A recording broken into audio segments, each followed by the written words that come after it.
Welcome to another daily puzzles. Okay, so looking at the material count, black is 2 pawns down. Okay, right. Bishop on h7 is looking across the diagonal there. The knight on f4 has 2 checks. The knight on c6 is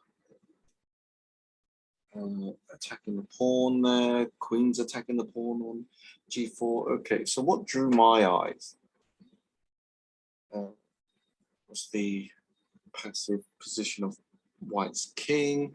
The rooks aren't connected. The bishop on f1 isn't developed.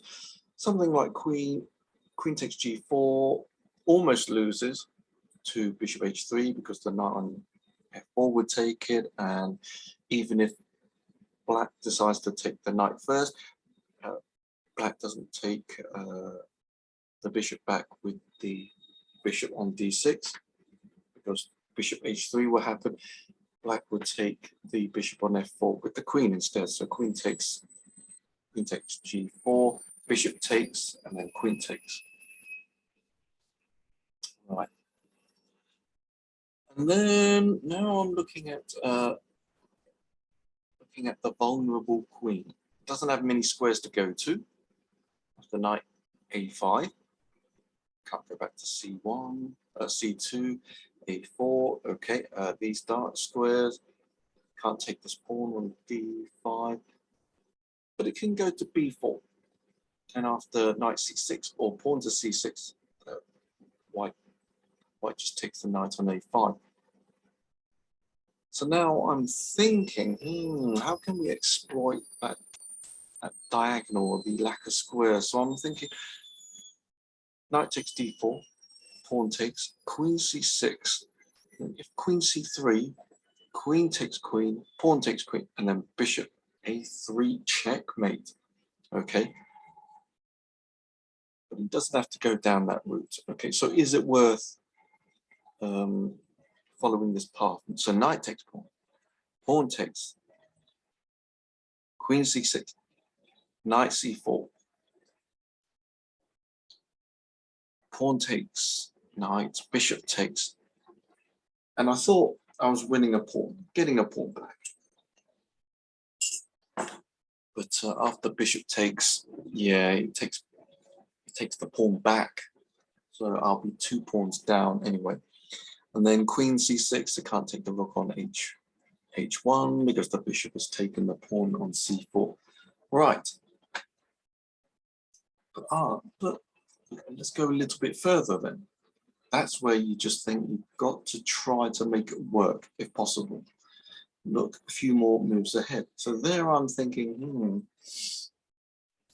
send the open C file, maybe the D pawn on D, the pawn on D4 is weak.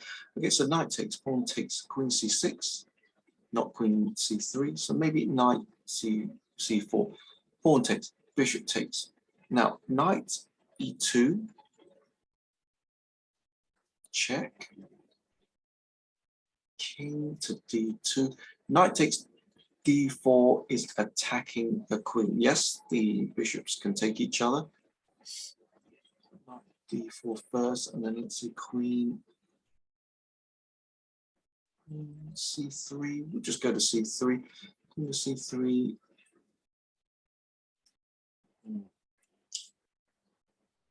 Bishop takes, pawn takes. Okay, and it looks like the D file is opened up for the rook on D8.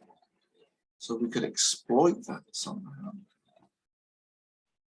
So maybe that's worth it. But I've also spotted knight takes d4, pawn takes, queen c6, knight blocked, pawn takes c4, bishop takes c4, and is b5 worth it? Because it's pinned. Probably not. Because queen will take b5, and then I don't have to pin anymore. Okay, so maybe knight e2 does work. Let's have a look. Fingers crossed. Okay. Oh, that's the solution, is it? Oh, okay, right.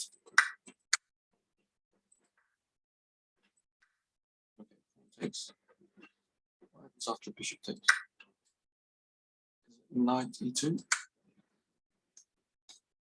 Only one move. Now I was looking at knight takes d4. What about bishop b4, bishop f4?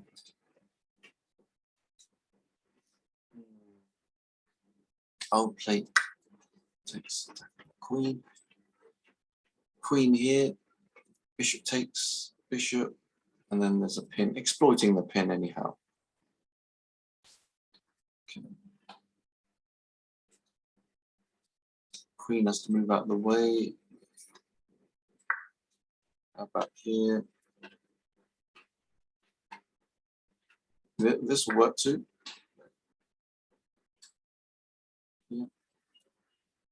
That makes sense. Check. So he moves out the way. Gosh. Should be getting over. Right. Okay. Well, hopefully you enjoyed that, and we'll see you in the next one. Cheerio.